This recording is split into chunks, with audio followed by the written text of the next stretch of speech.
Hi, I'm Jeff Burnett, CEO of Labor Finders, and welcome to this month's Labor Market in a Minute for the month of February. Let's start with non-farm payroll employment.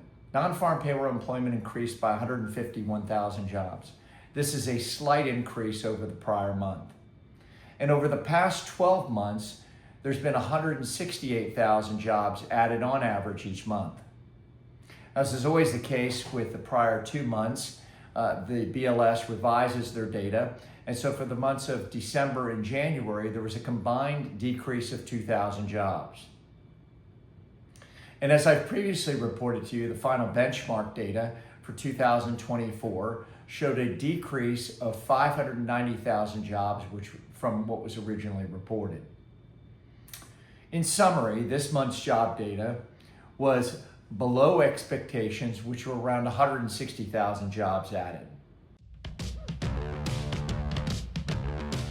For the month of February was 4.1%. And for the last 12 months, the unemployment rate has hovered between 4% and 4.2%. Job openings are at their lowest point since early 2021. And in fact, employer hiring is at its lowest rate since 2014, with the exception of the pandemic. A few words on inflation.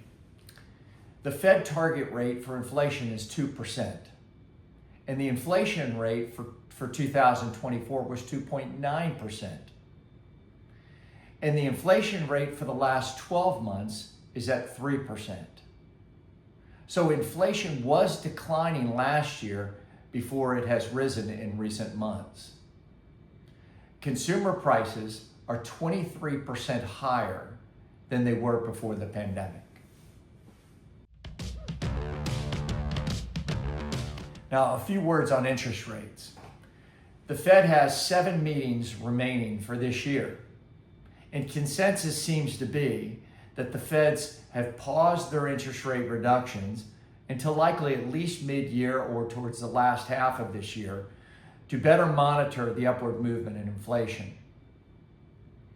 And with job openings trending downward, this should support the Fed's assertion that the labor market is no longer a source of inflationary pressure.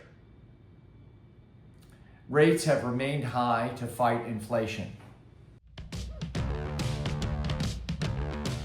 Healthcare added 52,000 jobs, financial services activities 21,000, transportation and warehousing 18,000, social assistance 11,000.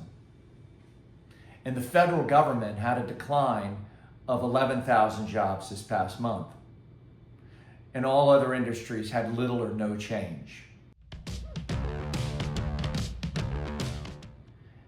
The average hourly wages increased by 4% over the last 12 months. Wage inflation remains elevated at a level consistent with inflation. Layoffs are minimal and businesses continue to hold on to their full-time employees. And the number of people quitting their jobs has remained unchanged from the prior months. So that is it for this month's Labor Market in a Minute. I look forward to seeing you next month. Thank you.